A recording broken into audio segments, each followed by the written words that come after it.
Welcome to Sit, Stay, Read, the podcast for every wag, whinny, and whisker.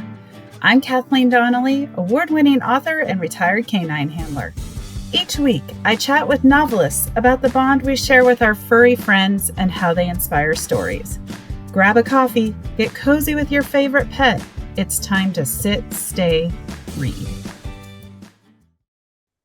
It is my pleasure to welcome Jeff Burton to Sit, Stay, Read. Jeff creates wonderful human and four-legged characters for entertaining, page-turning reads that will keep you up late at night. I personally know this. I could not fall asleep reading this book. In his latest release, The Second Grave, book number 2 in the Chicago Canine Thriller series, Cory Pratt's human remains detection dogs make a grisly discovery that reveals past secrets someone is desperate to keep quiet.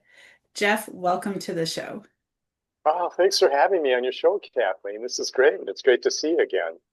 It's great to see you too. It was so much fun. We will let our listeners know I first met you in BoucherCon in Minneapolis, and I loved our panel name, Woofta. It was pretty apropos. It was a great panel, and it was so fun. We had some great authors, you being one of them. And since that BoucherCon, you've written The Second Grave and the book before this, whose title I'm forgetting. Is it the Dead Years? The Dead Years? Yeah, Yes, yeah, yeah. I'm gonna have to read that now because that was the first book in this series, right? yeah. I mean, for The Second Grave, I've had so many different kind of villains that I've used. You know, I've had serial killers and crooked police and crooked politicians and twisted billionaires and pharmaceutical companies and cartels. And so in The Second Grave, I did something I'd been meaning to do for a while. I robbed a bank, and so I can check that off my bucket list. And so yeah, I had a lot of fun doing that. Oh man, and the bank robbery was great. And I wanted to ask you about that because I was wondering, did you base this off a real crime or did you literally just go in the bank and say, hey, how would this happen? How How would could this I pull happen? this off? Well, I mean, it's kind of a cold case. I'll just kind of give a little teaser. But an elderly gentleman kind of walks away from a family picnic in Kankakee River State Park, which is an hour and a half south of Chicago. And so the next morning they call in the human remains detection dogs, and so Cory Pratt shows up with Alice the bloodhound and Rex the Springer Spaniel. And even though they're not the ones that find the elderly gentleman, they find in a real desolate area 2 graves, and one of them has 3 bodies in it. One of them has one. The second grave has 1 body. And as they start to kind of identify the people, they come to believe that 30 years earlier in the mid 90s, there was a bank robbery in downtown Chicago, and the Crown National Bank was robbed. They got away with millions. And sadly, a security guard was killed, and then they vanished. They vanished into thin air, and the FBI couldn't find anybody. The Chicago Police Department couldn't find anybody. So it's kind of like if you'd ever heard of D.B. Cooper, the guy that had kind of hijacked a plane and then took a parachute, it's become kind of iconic and infamous. But as they start to identify the bodies, they come to believe that maybe this is part of the bank crew. And part of the reason nobody ever got caught was most of the bank crew wound up dead within days of robbing the bank. And so that's where the book kind of kicks off. It does, and kicks off it does. I kid you not, I would be like, oh, I'm gonna read one more chapter. And then next thing I knew, I was like, oh man, I'm gonna just drink more coffee in the morning because I have to stay up later. So Oh, you thank kept you. throwing in these great twists that I didn't see coming. Now the main character and his sister and his dogs, I'd love to hear a little bit more about them. Corey, Crystal, Alice, Rex. Give me a little bit more Yeah, about them. absolutely.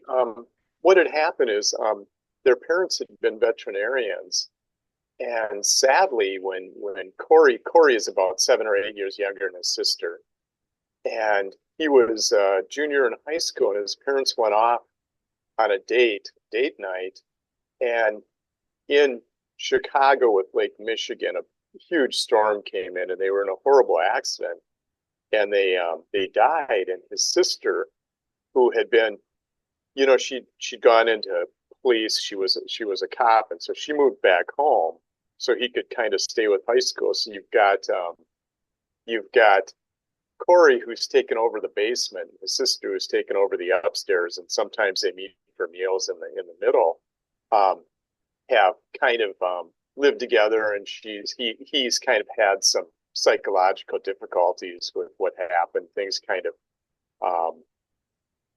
he blamed himself a lot for what had happened, and so they're kind of healing. And he's in his early 20s, and his dad was a veterinarian, so his dad got him really into animals and into dogs, and even got him kind of training dogs. So he's got an obedience school where he makes a little bit of money, and he's also kind of with the prompting from his sister, who now, she's nearly 30, and she's become a Chicago police detective.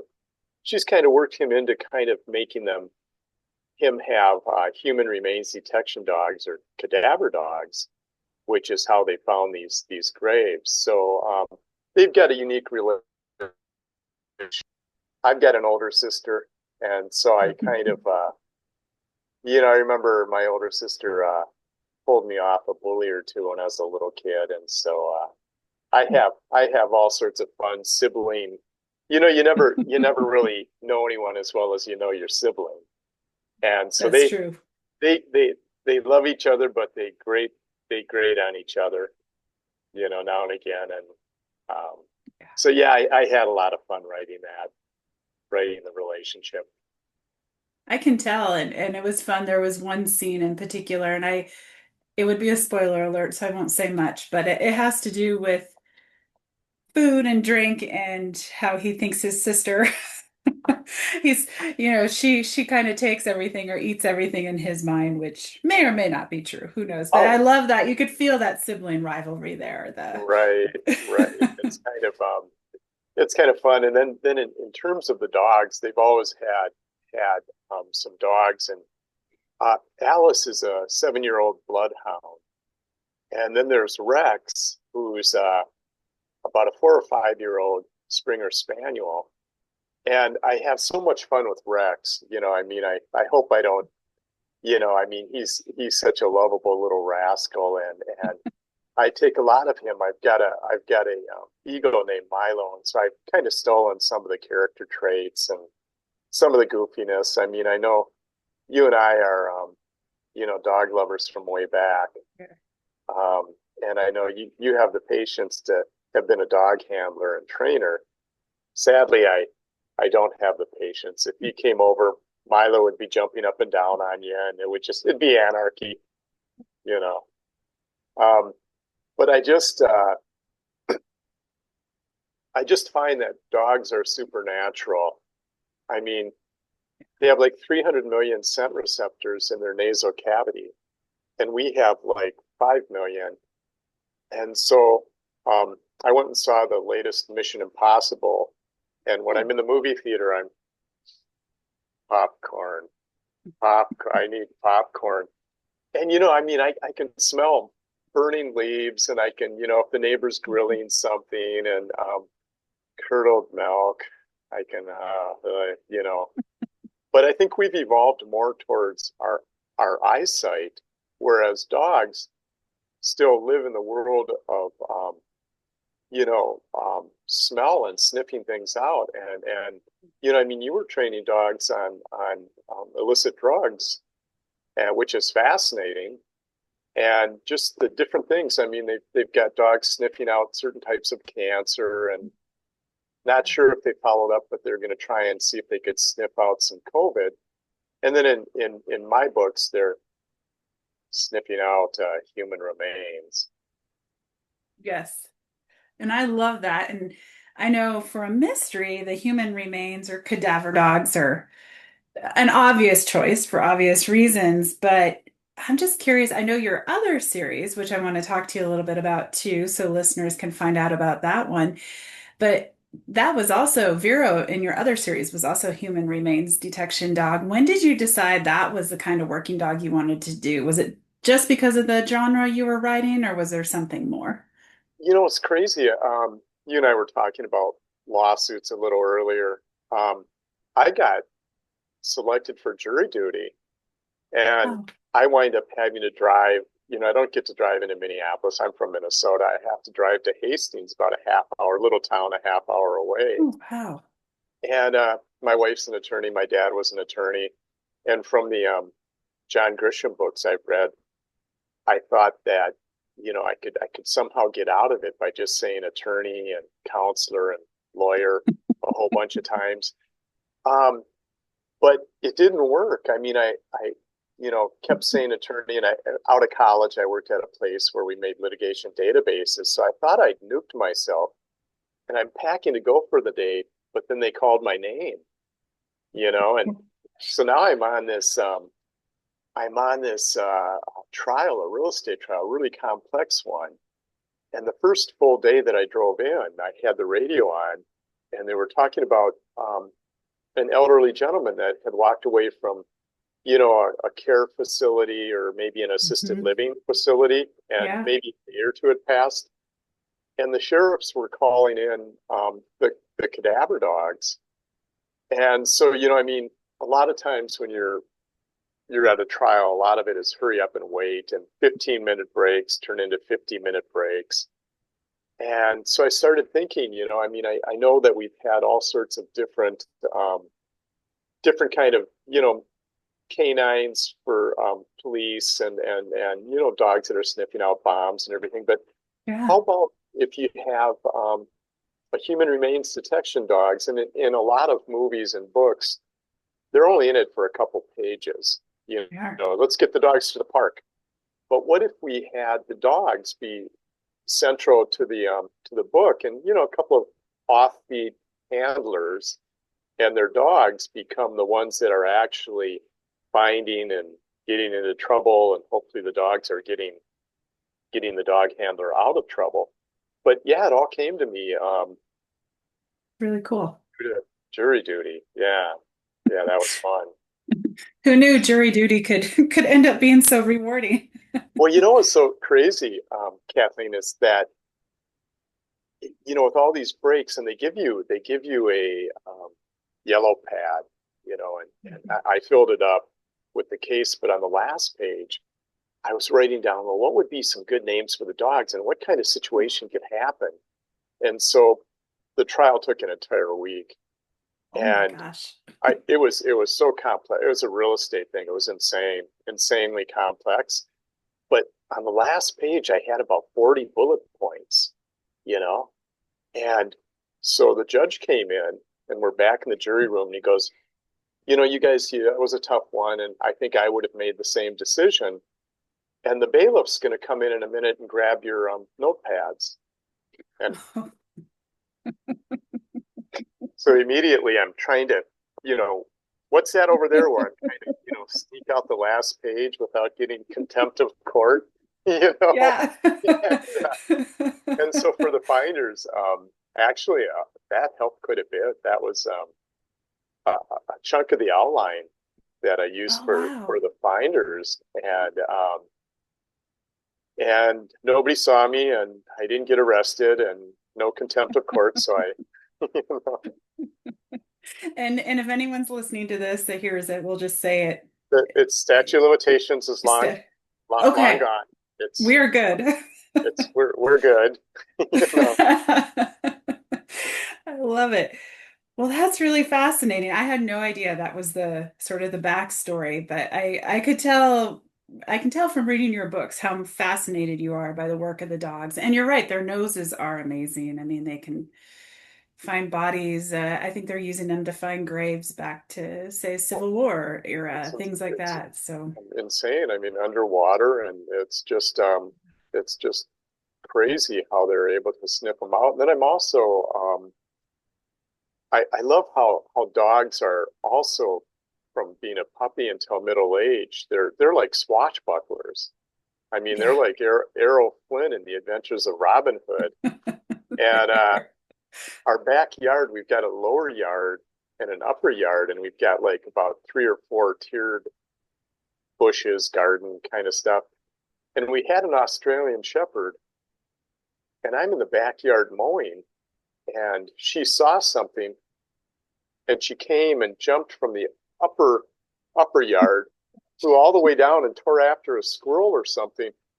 And I'm like, holy, I'd be in a wheelchair. Yeah, And I would too.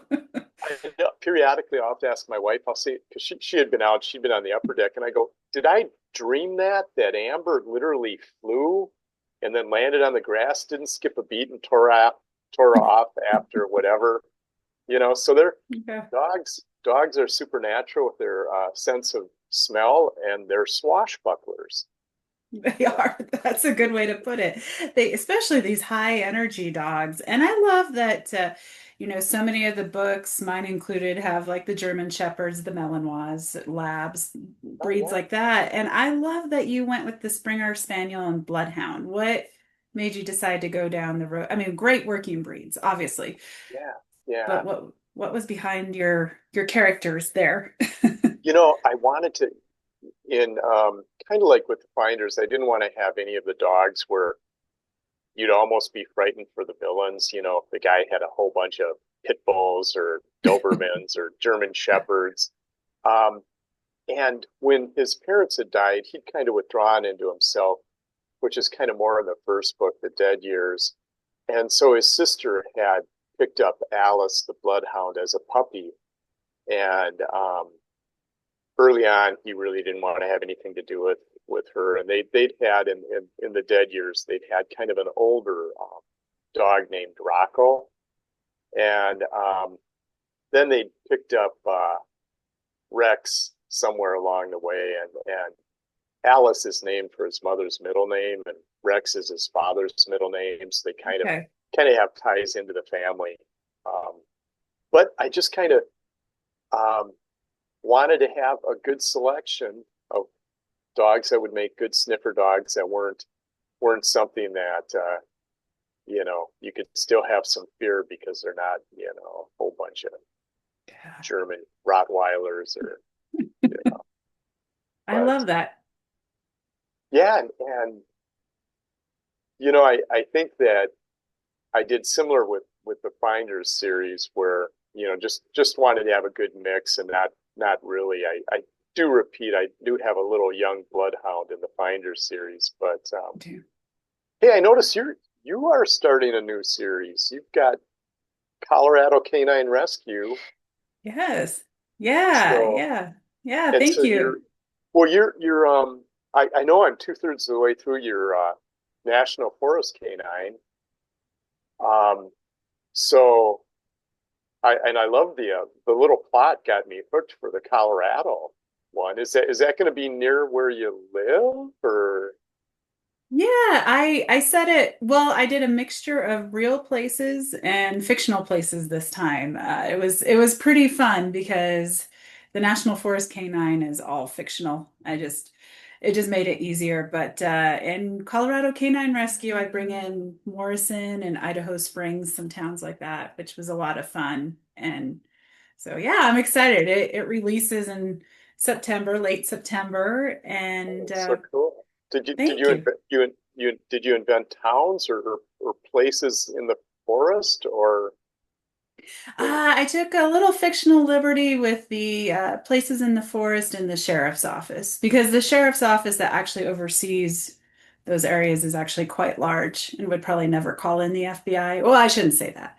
It would be a much bigger case, probably, maybe. I don't know. I can't speak for them, but that would be my guess. But yeah, so I created a smaller sheriff's office that's going to ask for the FBI's help with a kidnapping. So that was a lot of fun and setting's a lot of fun to play with. And I so love your setting in well like Kankakee. you know I'm I'm I'm robbing banks and now you're kidnapping people? You Jeez. know, We get to have all the fun. They better they better not. What's that joke? They better not look at our search engine, see our search history. But oh, that is Yeah, really cool. You yeah. know, I mean, I think with some of the publishers, they've said, "Well, Jeff, do you have?" I never really started out wanting to do a series, um, Oh, but interesting. Okay. I mean, the Finders series was with St. Martin's Press, and they had said, "Well, Jeff, would you like to do a series?" And there's really only one answer. It's like, yes. Um, Yes. no, I don't want no series. And they're like, well, are you going to be able to come up with ideas? And I'm like, well, with human remains detection dogs, cadaver dogs, every time they find a body, there's going to be a little bit of mystery, and in the case of the characters I have, a lot of times it turns into quite a bit of a mystery. So I try It to have some does. fun. It does. And you know what I loved in The Second Grave was, I mean, the setting, because my family is from Illinois. So I know Kankakee and I know the Yeah, area, which is pretty yes. fun. Yes. So anyone listening who lives in that area, it's set there. Oh, I didn't know you were originally from there. Well, I'm not. So I grew up here in Oh, Colorado, but my parents moved out here from Chicago. So we okay. would go back. I have family in the Kankakee area. And so it's a Cool. beautiful area. I mean, it's gorgeous and a perfect place to bury someone. Yeah, Back, no offense to anyone who lives in Kankakee, but it was a great setting well, for I mean, and it's so fun is periodically, I mean, I'm in the Twin Cities, Minneapolis, St. Paul, but I'm writing these books that take place in Chicago, and I'll periodically get some feedback whenever I goof something up, and someone that lives in Chicago will read it. And I had in a previous book, I had like I gave someone 40 acres in a really one of the nicest suburbs, and I yes. thought, that's, I um, so I received an email about, 6 No. months ago, and it's like, hello, Jeff. I really enjoyed The Lost. However, however, nobody has 40 acres in that suburb, you know, like, sorry, that's on me. It's always funny receiving emails like that because I'm always like, well, it's fiction. I We made it Yeah. up. Well, That and wasn't I, my dad who sent that, was it? No, just kidding. yeah, Sorry, Dad. yeah, He's always kind of. asking me questions like that. Well, and I forget if it was the same suburb. If you've ever seen Ferris Bueller's Day Off, Oh, yes, where yes. his friend had, like, his father had that car in this really cool thing, and they were way off in the woods. It was like, and Yeah. it was clearly a kind of a richer suburb, and it looked like he had some acres. And Yeah. sorry, I went with 40. you know? I think it works. Yeah. And you know what else I enjoyed is I haven't read a book in a long time that had the organized crime in it.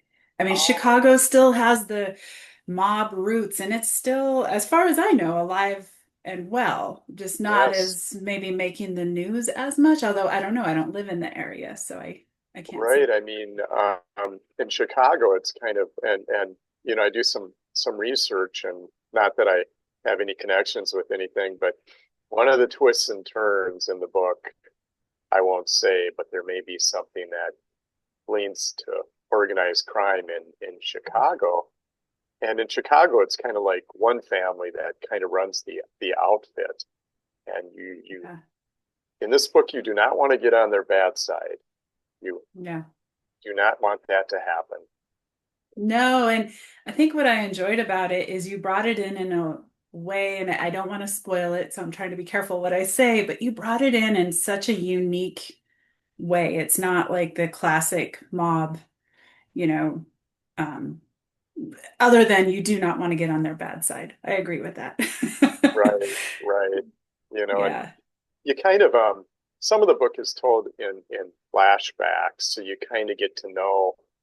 And so the readers Mhm. actually know more than probably Cory and Crystal by the end. I mean, they suspect what's happened, but some of the flashbacks, the readers know because there's a lot of twists and turns that happened Yes. back then.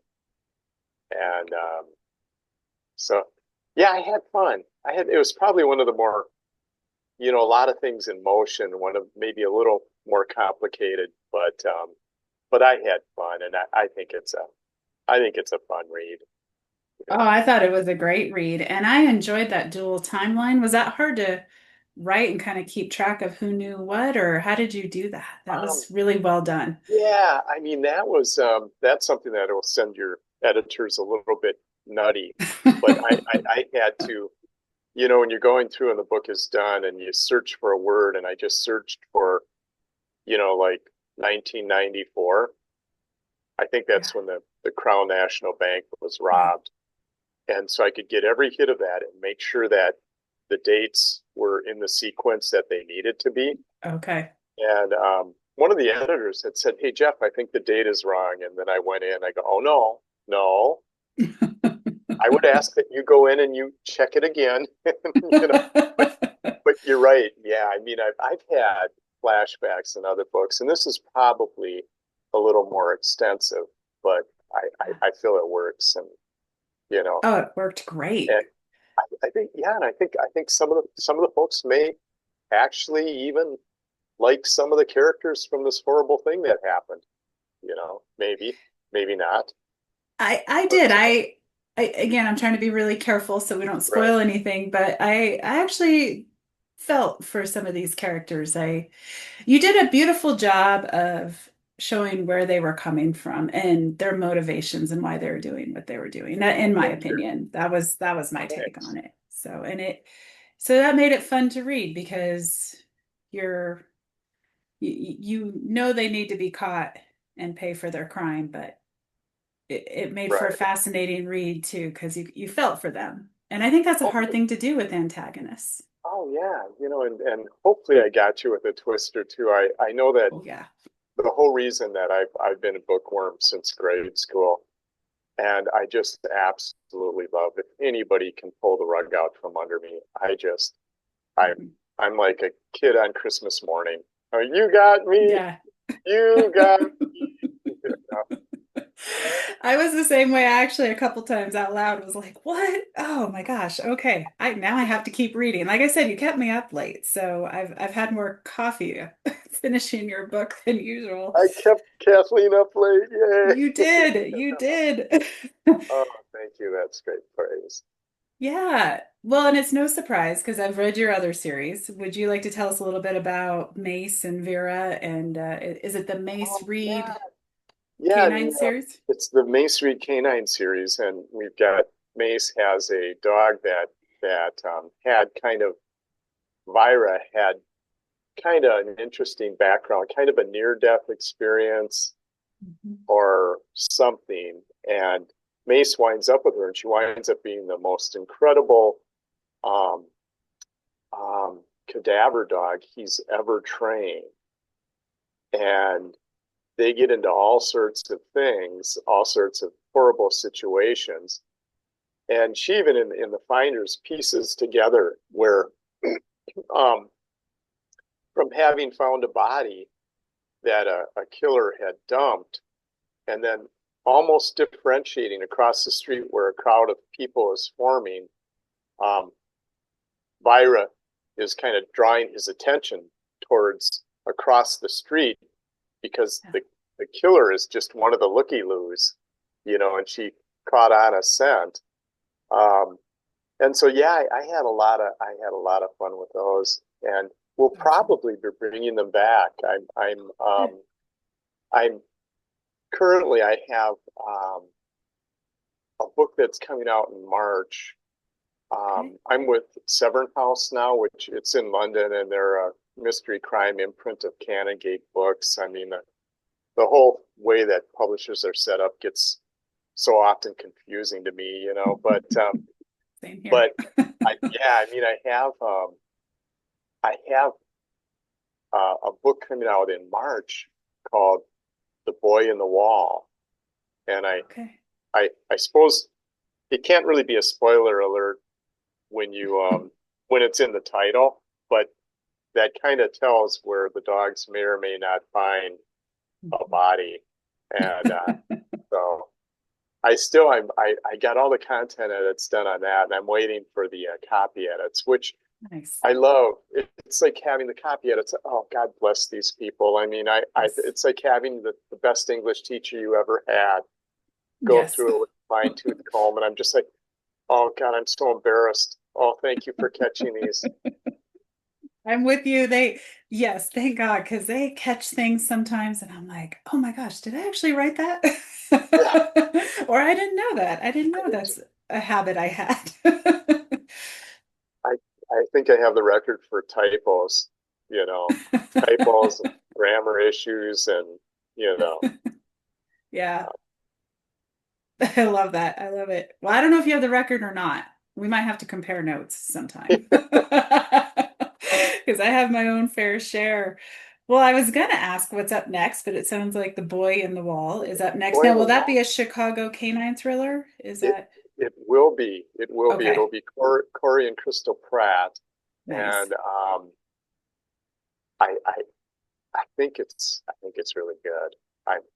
I'm hoping for some good reviews, and then they signed me for another book, and so at Okay. least I'll have this going for a couple of years, and All right. you know, having some fun, and um, so yeah, Well, and yeah.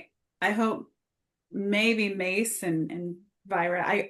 I call her Vera. I don't know why. She's Oh, that's it. Everybody. I call her Vera.